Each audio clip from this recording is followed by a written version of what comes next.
जब दिन चल रहा हो बिजी और चाहिए थोड़ा ब्रेक।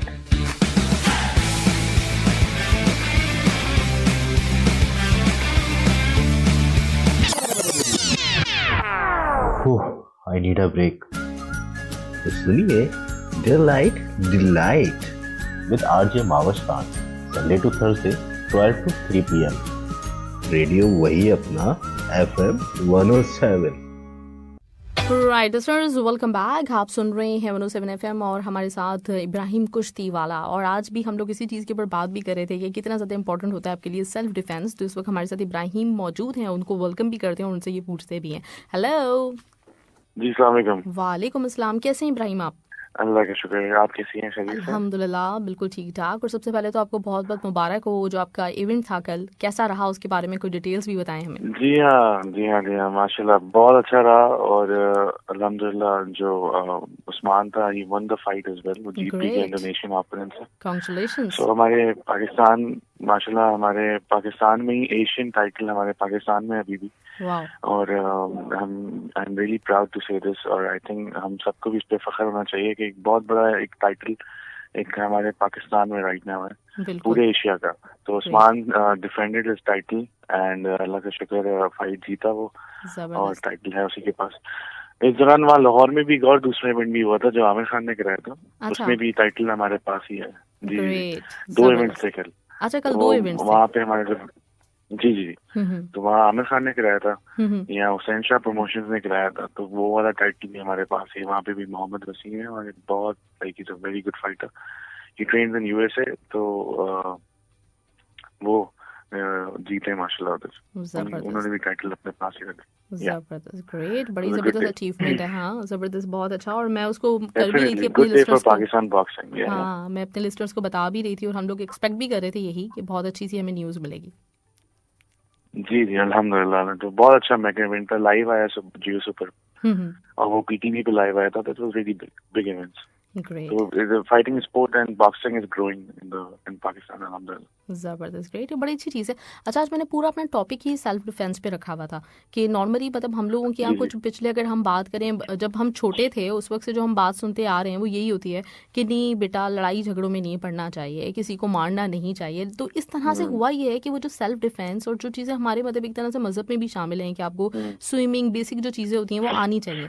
लेकिन एक टाइम गुजरा है जिसमें इन चीज़ों को बुरी तरीके से निगलेक्ट किया गया है, ये साबित करके कि नहीं जो लड़ता है ना वो तो डॉन होता है और वो नेगेटिव होता है। तो हमने इस तरह का इंप्रेशन बना दिया था, है ना। अब लेकिन लोग दोबारा से समझ रहे हैं कि नहीं, आपको सेल्फ डिफेंस आना चाहिए। सही। देखिए, सेल्फ डिफेंस जो है ना, ये एक मेरा, आपका, हम सबका जो है बुनियादी राइट है।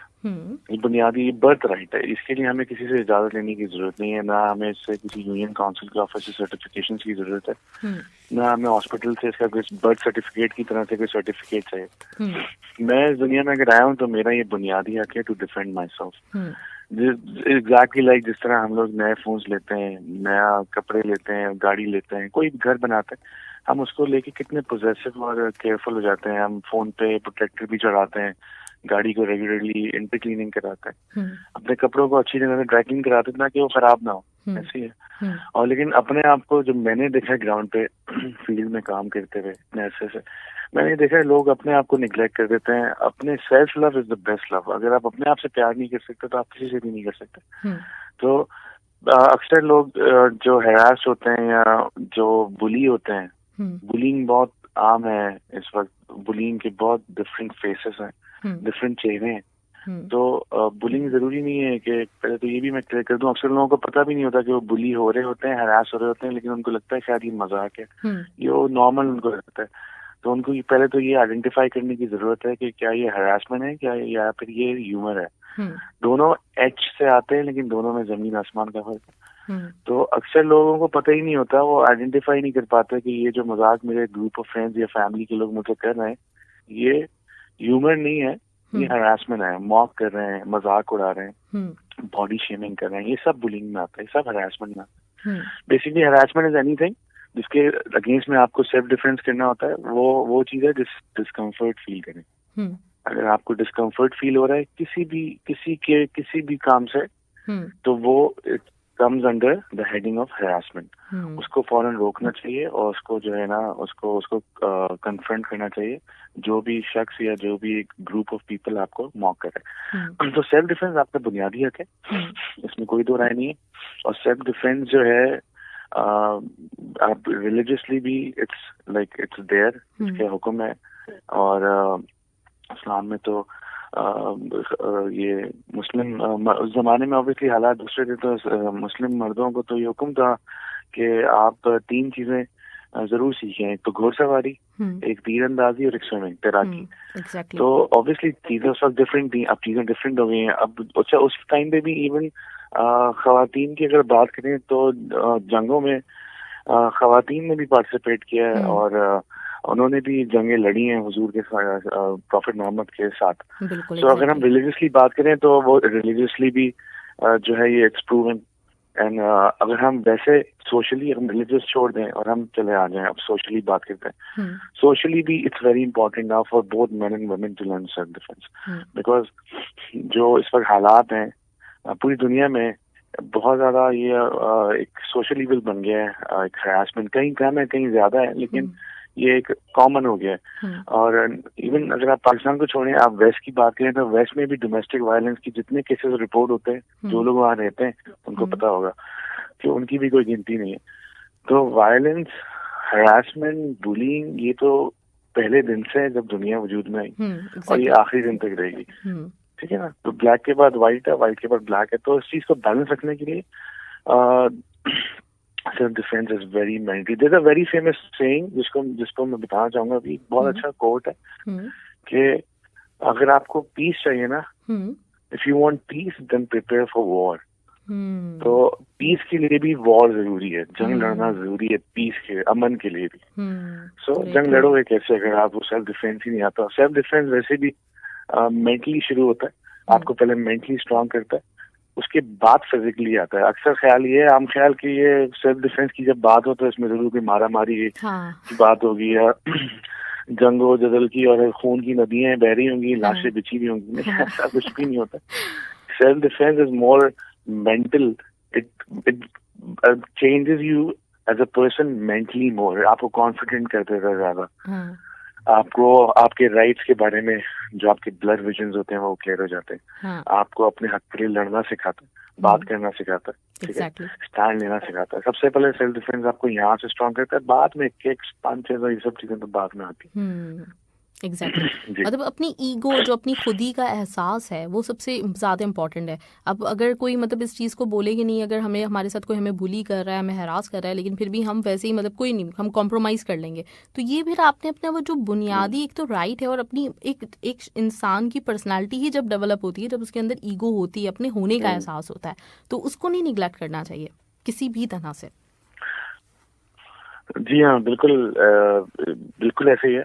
जैसे मैंने शुरू में एग्जाम्पल भी दी थी कि हम अपनी चीजों को लेके तो बिल्कुल निगलेक्ट नहीं करते हैं, उनको लेके बड़े, क्योंकि हमने बड़ी मेहनत से कोई एक चीज हासिल की होती है, कोई फोन लिया होता है 3 महीने पैसे जमा करके महंगा, कोई गाड़ी ली होती है 6 महीने पैसे जमा करके, कोई आप बड़े खुश होते हो लेके उसको, आप बड़ा ख्याल कर रहे होते हो, तो उसमें तो आपका ईगो 7वां आसमान पे होता है। लेकिन अक्सर ये देखा गया है कि लोगों का अपनी जात को लेके ना बड़ा ही डिनाइल में होते हैं, वो बस सह रहे होते हैं जो उनके साथ हो रहा होता है, किसी भी तरह से बुलिंग हो रही होती है वो बस बर्दाश्त करे। अपनी जात को लेके इतने प्रोसेसिव नहीं होते जितने अपनी चीजों को लेके, जो कि बड़ी अजीब बात है मेरे नजदीक at least. Seriously so I think ये जो है, पहले अपने आप से प्यार करें, तो उसके बाद आप गाड़ी इससे उससे अपनी चीजों से, मटेरियलिस्टिक चीजों से प्यार करें। आप अपने आप से प्यार नहीं करेंगे तो आप किसी और से भी नहीं कर सकेंगे। और प्यार की भी सर्टेन डिग्रीज हैं, ऐसा ना हो कि आप इतना प्यार करें कि आप बिल्कुल जो है ना ऑब्सेस्ड हो जाएं अपने आप से और आपके अंदर प्राइड आ जाए। There has to be a balance. आपके अंदर एक गुरूर या प्राइड नहीं आना चाहिए, आपको इतना हम्बल होना चाहिए, at the same time love in a way कि you don't hurt anybody and you do not let anybody harm you at the same time. इतना प्यार तो करें अपने आप से। तो ये बहुत जरूरी चीज है। फर्स्ट स्टेप है सेल्फ डिफेंस सीखने के लिए, सेल्फ डिफेंस के लिए या फिटनेस के लिए या स्पोर्ट्स के लिए। ये सबसे पहले तो आपको मेंटली स्टेबल होना है। आपका ब्रेन आपके पाँव को कमांड देगा कि भाई खड़े हो और आज जाओ जिम, आज जाओ किसी स्पोर्टिंग ग्राउंड, आज जाओ फलानी चीज सीखने या ये करने।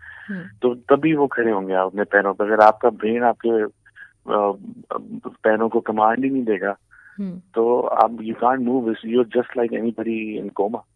सो आपका brain is everything, your brain is the main processor. तो हम लोग primarily when we teach fitness, obviously self defence fitness से आती है। आप फिट होंगे तो आप डिफेंडिंग भी होंगे, तो ये दोनों चीजें साथ चलती हैं। अगर मैं सेल्फ डिफेंस की बात कर रहा हूँ तो मैं at the same time fitness की भी बात कर रहा हूँ, because if you imagine somebody capable much to defend himself या हिज लव वंस या हर लव वंस, तो आप उसको, आपके एक आम ख्याल यही आएगा कि वो बंदा फिट होगा या बंदी फिट होगी, भाई एक्टिव होगी, फास्ट होगी, स्ट्रांग होगी। जब भी आप सेल्फ डिफेंस कर सकते हो ना अपना, कोई लेजी होगा, कोई वीक होगा तो वो तो अपना डिफेंड नहीं कर सकता, कॉमन सेंस है। तो obviously self defence fitness comes hand in hand. ये दोनों जो है ताली, जस्ट लाइक अ क्लैप, दोनों एक हाथ से नहीं हो सकता, ये दोनों हाथ से होता। So yes, great.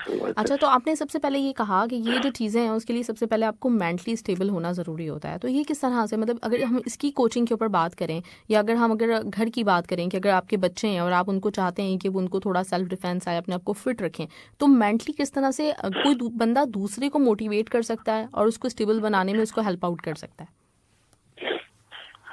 देखिए, इसमें बच्चों की अगर आप बात करें तो उसमें पेरेंटिंग का बहुत बड़ा किरदार है। और बगैर ऑब्वियसली उनके गार्डियंस हैं, आप बच्चे अपना डिसीजन खुद नहीं लेते, उनको सिखाया जाता है, बताया जाता है। तो parenting plays a very important role. और पेरेंट्स अल्हम्दुलिल्लाह बहुत, अगर मैं पाकिस्तान की बात करूं तो पाकिस्तान में इन चीज़ों का इतना रुझान नहीं है, खेल कूद का, प्रोफेशनली ऑफ कोर्स, और ज़्यादातर लेकिन अब बदल रहा है, चीज़ें चेंज हो रही हैं। तो अब पेरेंट्स जो हैं अपने बच्चों को खुद जिम लेके आते हैं और खुद मतलब वहाँ उन पे टाइम स्पेंड करते हैं। अब बेसिकली होता ही है कि it's all about time management. हमारे कल्चर्स में, सब कॉन्टिनेंट के कल्चर में ना, टाइम मैनेजमेंट नहीं है। हम लोग हर दफा, आपको हर दूसरा आदमी किसी से बात करें आपको कंप्लेन करता नजर आएगा कि आजकल यार टाइम नहीं है, आजकल यार टाइम नहीं है। सो मेरे नजदीक तो ये बहुत ही अजीब बात है। मुझे लगता है कि इसकी वजह ये है क्योंकि मैंने इसको बहुत क्लोजली ऑब्जर्व किया है कि अगर हमारे पास दिन में 24 घंटों के बजाय 20 घंटे भी होते ना, तब भी बहुत है। हमें मसला ये है, हमें टाइम मैनेज करना नहीं आता। हम पढ़ाई और खेल को सेपरेट नहीं कर सकते एक दिन में। हमें लगता है कि अगर शाम में 1 घंटा बच्चा खेल लेगा, कूद लेगा, तो वो उससे जो है ना उसका बहुत नुकसान हो जाएगा, उसका पूरा दिन ज़ाया हो जाएगा। तो ऐसा नहीं होता। हम लिटरली टाइम मैनेजमेंट, अगर आप, मैं, हम सब अपने अपने गिरबान में झांकें और पूरे दिन का एक दिन निकाल के ना मिनट्स नोट करें, तो मेरे ख्याल से मोरलेस में अगर अपनी बात भी करूं तो मैं कुछ नहीं 3 घंटे तो खुराफात में निकाल देता हूँ, जिसका ना कोई मेरे पास जस्टिफिकेशन है, ना वो कोई प्रोडक्टिव चीज करता हूँ, या तो मैं किसी चाय पे जाके दोस्तों के साथ बैठ के गप्पे लगाता हूँ, या घर पे कहीं थोड़ा सा गॉसिप्स कर ली, कोई बेतुके टीवी शोज देखे जिनका कोई सेंस नहीं है।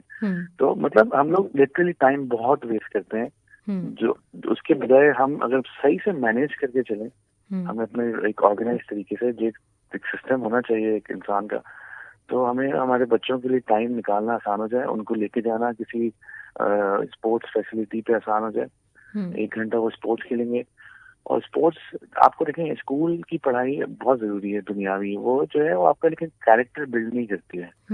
आपका कैरेक्टर बिल्ड करता है आपका स्पोर्ट्स। आप दुनिया में जितने भी स्पोर्टिंग लेजेंड्स हैं, आप उनकी बायोग्राफी अगर देखें तो आप उनको एक ए से जेड तक ट्रैवल करते देखेंगे। एक केयरलेस, इररिस्पॉन्सिबल और डिसरिस्पेक्टफुल इंसान से एक जर्नी देखेंगे टुवर्ड्स रिस्पेक्टफुल, डिसिप्लिन, ऑर्गेनाइज इंसान।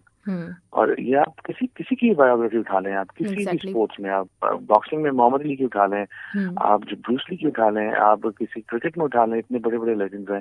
सॉकर में मैराडोना अभी ही डाइड, अभी तो पूरे अर्जेंटीना ने शोक मनाया, पूरी दुनिया ने शोक मनाया। अर्जेंटीना में तो पता नहीं क्या क्या हुआ है, वो ही सुपरस्टार।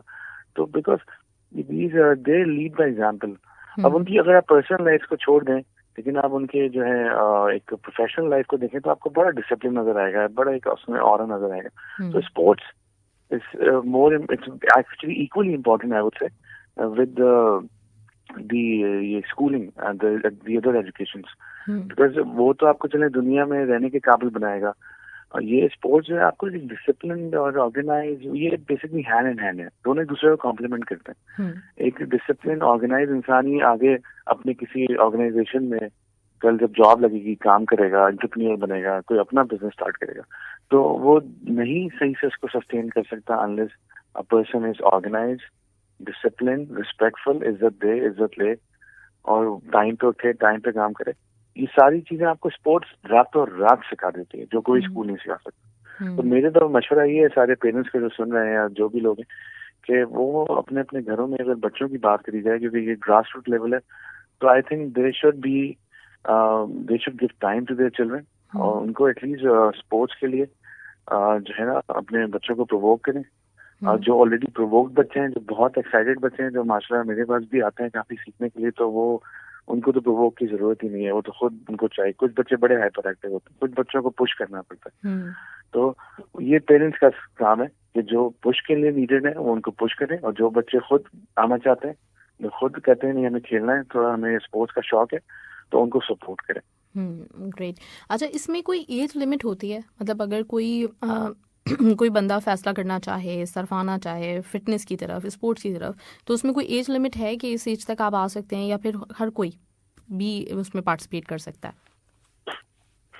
नहीं, इसमें ऐसा कोई एज लिमिट नहीं है। मेरे पास आपको हर एज ग्रुप के लोग मिलेंगे मेरे जिम के अंदर, बच्चों से लेके बड़ों तक, और कोई जेंडर लिमिट नहीं है, और सेल्फ डिफेंस की कोई एज नहीं होती है। सेल्फ डिफेंस आपका जो है बर्थ से शुरू होता है और आपकी कबर पे जाके खत्म होता है। So there is no age to self defence. हाँ, अलबत्ता अगर जैसे काफी स्टूडेंट्स होते हैं जो जिनको टूर्नामेंट्स में पार्टिसिपेट करना होता है, जिनको मार्शल आर्ट्स के स्पोर्टिंग इवेंट्स में पार्टिसिपेट करना होता है, तो हाँ उसकी सर्टेन एज है। तो उसके लिए आइडियल एज ये है कि एक 4-5 साल का बच्चा, उसकी फ्लेक्सिबिलिटी अच्छी होती है, वो जल्दी सीख लेता है, जिम्नास्टिक्स भी अच्छा कर लेता है, किकिंग उसकी अच्छी हो जाती है, बॉक्सिंग, स्पीड, हर चीज की अच्छी होती है, और वो एक आइडियल एज है बच्चों के स्टार्ट करने का ये सब कुछ। और टिल अर्ली 30s तक आइडियल एज, अगर आपने कम्पीट करना है टूर्नामेंट में। अगर आप कम्पीट नहीं करना है तो फिर तो कोई एज ही नहीं है फिटनेस की। सही, ग्रेट, जबरदस्त। और अगर कोई मतलब जैसे डायबिटिक पेशेंट्स होते हैं, लोगों को बीपी का इशू होता है, तो उनके लिए भी मतलब ये अगर चाहें तो ज्वाइन कर सकते हैं? उनके लिए तो बहुत ही जरूरी है मेरे ख्याल से। और डायबिटीज का तो ये बहुत बड़ा दुश्मन है एक फिटनेस लाइफस्टाइल, और आपकी शुगर कंट्रोल में रहती है, आपकी हर चीजें सारी आपकी कंट्रोल में रहती। और काफी सारे मेरे पास ऐसे लोग आए जो इनको डॉक्टर्स ने भेजा, पहली बार जो जिम आए जिंदगी में एक बड़ी उम्र में, और वो इस वजह से आए क्योंकि उनके डॉक्टर ने बोला कि भाई अब बस जिम चले जाओ, वरना जो है ना शुगर आउट ऑफ कंट्रोल हो रही है, अब जो है ना चीजें बुरी होती जा रही। तो हम तो अनफॉर्चुनेटली उस मुल्क में रहते हैं कि अगर मैं पाकिस्तान की बात करूं या इवन सब कॉन्टिनेंट में, इंडिया में भी, ये मीठा हमारे यहाँ बहुत कल्चर में, हमारे यहाँ रगों में, खून में बसा हुआ है मीठा। हमारे यहाँ बच्चा भी पैदा होता है वो भी डायबिटिक होता है, न्यू बॉर्न बेबी डायबिटिक पैदा हो जाता है। तो आप सोच लें कि इतना ज्यादा डायबिटीज है हमारे यहाँ, स्ट्रेस से वो डायबिटीज बढ़ता है, हमारी सोसाइटी में स्ट्रेस भी बहुत ज्यादा है। तो अगर हम इस कल्चर में रहते हैं तो मेरे ख्याल से ये तो बहुत बड़ी अल्लाह की नेमत और ब्लेसिंग है कि आपके घर के करीब अगर कोई पार्क है और कोई जिम है, और आप वहाँ जा सकते हैं, और अच्छा जिम है, अच्छा पार्क है। तो मेरे ख्याल में इन हालात में जब बीमारियों ने टेक ओवर किया हुआ है पूरी दुनिया पे, इससे अच्छा आपके लिए ब्लेसिंग, आपके बच्चों के लिए ब्लेसिंग, लिटरली कोई ब्लेसिंग नहीं है कि आपके घर के पास तरह की कोई फैसिलिटी है, इसको अवेल कर सकते हैं, क्योंकि हेल्थ इज वेल्थ इंडीड। जान है तो जान है, और फ्यूचर है भी डिजीजेस का। अब आप कोरोना वायरस को ले लें, रेस्पिरेटरी डिजीज है। रेस्पिरेटरी का मतलब ये है कि इट्स ऑल अबाउट लंग्स। और जब लंग्स की बात करते हैं तो स्टेमिना आ जाता है, और जो स्पोर्टिंग फैसिलिटीज हैं, ऑब्वियसली जब आप ट्रेनिंग पे जाते हैं तो you train your stamina as well. Exactly, great. अच्छा, असमत आफरीदी ने आपको वेलकम कहा हुआ है और कहते हैं खुश आमदेद आपको, आपकी पूरी टीम को, और टाइटल बहुत मुबारक हो, और सेल्फ डिफेंस के हवाले से बहुत अच्छी बातें आप कर रहे हैं, और इंशाल्लाह ताला आगे भी हम आपसे बहुत कुछ सीखेंगे। Best of luck. जरूर, बहुत शुक्रिया। मैं इंशाल्लाह ताला इस वक्त हम फर्दर बातें करेंगे इस टॉपिक पे। और मैं आपके लिसनर्स को ये भी कहना चाहता हूँ कि कोई इस हवाले से कोई क्वेश्चंस हो तो फिटनेस के हवाले से, ऑफ कोर्स सेल्फ डिफेंस के हवाले से, इसी डोमेन में, कुछ भी राइट्स के हवाले से, तो वो आप क्वेश्चंस वगैरह फॉरवर्ड करें, तो हम उन क्वेश्चंस का भी इंशाल्लाह कोशिश करेंगे जवाब दे सकें सबका। चलें जी, ग्रेट, ज़बरदस्त इब्राहिम, बहुत अच्छा लगा बात करके आपसे और आपने बड़ी अच्छी तरीके से क्लेरिफाई किया इस चीज़ को। और आज बेसिकली मैंने टॉपिक ही रखा था अपने शो का कि हम सेल्फ डिफेंस कैसे सीख सकते हैं ताकि लोगों को थोड़ा आइडिया हो, क्योंकि नॉर्मली जब भी इस तरह की कोई बात होती है ना तो आगे से लोगों की अलग तरह के एक्सक्यूजेस आते हैं, तो इसलिए आपने बड़ी अच्छी तरीके से इसको एक्सप्लेन किया और अच्छा लगा बहुत सुन के। सेम है जी, इट्स माय ऑनर रियली। बहुत शुक्रिया, इंशाल्लाह आपसे फिर जल्द बात होगी। इंशाल्लाह, थैंक यू सो मच, ख्याल रखिएगा अपना, नेक्स्ट वीक बात करते हैं आपसे। आपको भी।